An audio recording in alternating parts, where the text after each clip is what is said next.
DC डोडा ने उसको personal एक एरोगेंस वाली लड़ाई बना के पूरी आवाम के साथ लॉ एंड ऑर्डर की सिचुएशन डोडा के अंदर बना के पूरी आवाम के साथ जो है लड़ाई शुरू कर दी। डीसी डोडा ने एक पब्लिक की लड़ाई को, एक पब्लिक के रिप्रेजेंटेटिव जो पब्लिक की लड़ाई लड़ रहा था उसको एक पर्सनल लड़ाई बना के डोडा के अंदर जो है इस वक्त लॉ एंड ऑर्डर की सिचुएशन बना दी।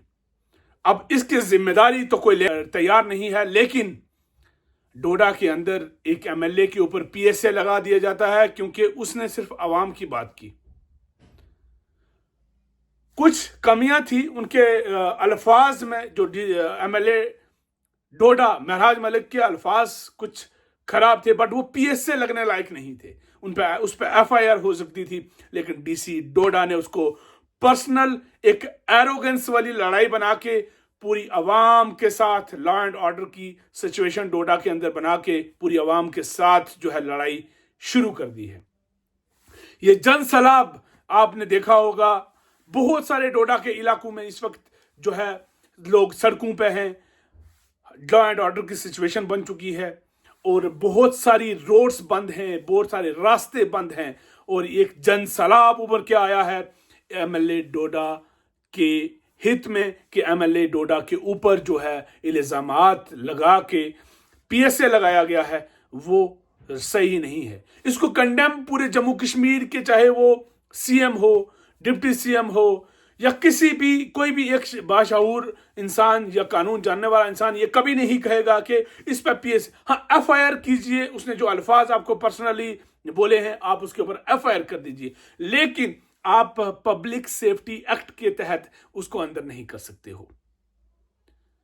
उसके अल्फाज गलत थे, वो एक गलत बात थी, एक पर्सनल अटैक था एक इंसान के ऊपर, आप उसको एफआईआर कर सकते थे, लेकिन पब्लिक उसी के साथ खड़ी है, उस पब्लिक को उससे खतरा नहीं, वो पब्लिक की ही बात कर रहा था और पब्लिक उसके साथ है।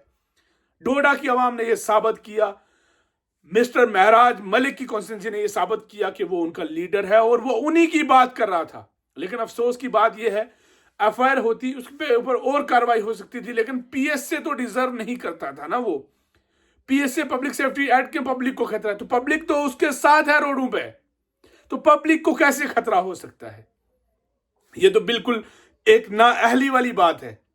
और डीसी डोडा ने इसको एक पर्सनल लड़ाई बनाई, हालांकि ये पर्सनल लड़ाई बिल्कुल भी नहीं थी।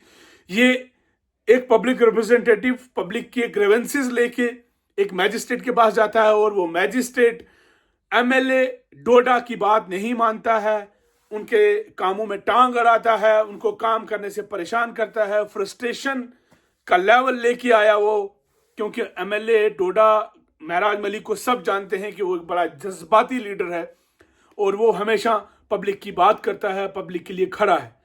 किसी को कोई फर्क नहीं पड़ा इससे, लोगों ने ये सब चीजें इग्नोर कर दी। और मैंने देखा कि बहुत सारे सरकारी मुलाजमीन डीसी की हमायत में प्रोटेस्ट कर रहे हैं एमएलए डोडा के खिलाफ। ये सारा अनकॉन्स्टिट्यूशनल है और PSA is totally unconstitutional. MLA Doda ने अपनी पावर्स का गलत इस्तेमाल करके उस इंसान को पीएसए लगाया। मैं कहता हूं कानूनी तौर पर जो अल्फाज उसने गलत कहे थे उसके ऊपर एफआईआर करते, उसको एफआईआर करके जो भी कानूनी तौर पर सजा मिलती वो दी जाती। इसका मतलब जम्मू कश्मीर या फिर हिंदुस्तान पूरे में पार्लियामेंट में या बहुत सारी जगहों पर एक दूसरे को गाली गलौज करके बहुत सारे लोगों को जो है ह्यूमिलेट किया जाता है, डेरोगेटरी लैंग्वेजेस यूज की जाती हैं सियासत में, जहां पर जो है ये पॉलिटिकल चीजें चलती हैं। और एक डिस्ट्रिक्ट मैजिस्ट्रेट जो होता है उसको क्रिटिसिज्म भी झेलना पड़ता है, उसको पब्लिक के साथ चलना पड़ता है। पब्लिक रिप्रेजेंटेटिव क्यों है? पब्लिक रिप्रेजेंटेटिव जो है वो पब्लिक की ही बात करेंगे ना। या तो महराज मलिक ने कुछ पर्सनल बात की होती तो शायद इस तरह का माहौल नहीं बनता। तो मिस्टर महराज मलिक ने तो कोई पर्सनल बात की ही नहीं। मिस्टर महराज मलिक तो सिर्फ पब्लिक की बात कर रहा था, वो तो पब्लिक के ग्रीवेंसेस की बात कर रहा था। उसके ऊपर पीएसए लगाने की क्या जरूरत थी?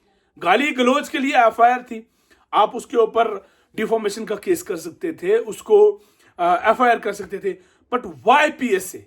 पीएसए ही क्यों?